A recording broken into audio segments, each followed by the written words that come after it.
पांच परमेश्वर हिंदी साहित्य की प्रसिद्ध कहानी है, जिसे महान लेखक मुंशी प्रेमचंद ने लिखा है। ये कहानी न्याय, दोस्ती और ईमानदारी का गहरा संदेश देती है। एक छोटे से गांव में दो घनिष्ठ मित्र रहते थे, जुम्मन शेख और अलगू चौधरी। उनकी दोस्ती पूरे गांव में मशहूर थी। लोग कहते थे कि अगर सच्ची दोस्ती देखनी हो तो जुम्मन और अलगू को देखो। दोनों एक दूसरे के सुख दुख में हमेशा साथ रहते थे। खेत खलिहान के काम हो या घर के झगड़े, दोनों हर बात में एक दूसरे की मदद करते थे। जुम्मन शेख की एक बूढ़ी खाला थी। वो बहुत बूढ़ी और कमजोर हो चुकी थी। उसके पास थोड़ी सी जमीन थी। खाला ने सोचा कि अब जीवन के अंतिम दिनों में किसी सहारे की जरूरत है, इसलिए उसने अपनी सारी जमीन जुम्मन शेख के नाम लिख दी।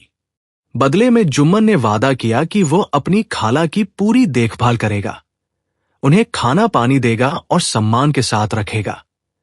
शुरू शुरू में सब ठीक चलता रहा।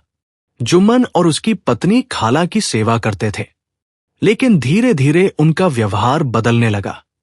जुम्मन की पत्नी खाला को ताने देने लगी और उन्हें बोझ समझने लगी। खाना भी ठीक से नहीं देती थी और हर बात पर झगड़ा करती थी। खाला बहुत दुखी रहने लगी।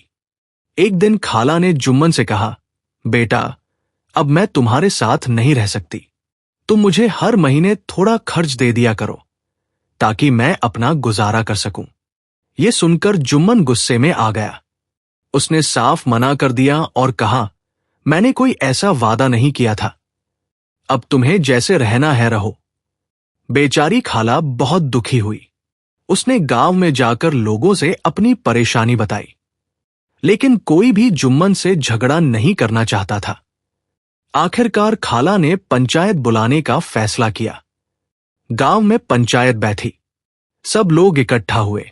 खाला ने पंच चुनने के लिए अलगू चौधरी का नाम लिया।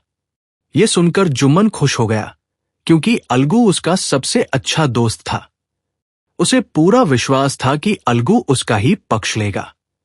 लेकिन जब अलगू चौधरी पंच की जगह पर बैठे तो उनके मन में एक अजीब सी भावना जाग उठी।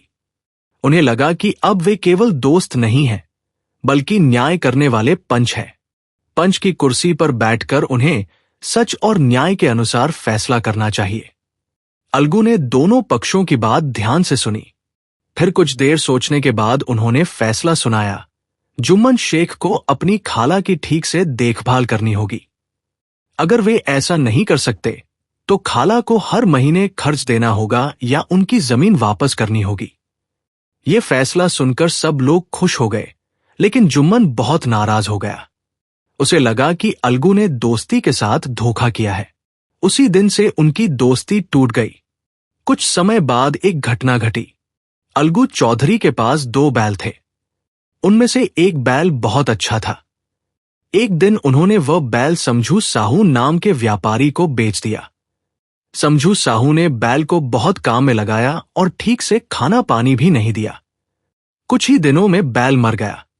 जब पैसे देने का समय आया तो समझू साहू ने कहा, बैल तो मर गया, इसलिए मैं पैसे नहीं दूंगा। इस बात पर झगड़ा बढ़ गया और मामला पंचायत तक पहुंच गया। पंचायत बैठी और इस बार पंच के रूप में जुम्मन शेख को चुना गया।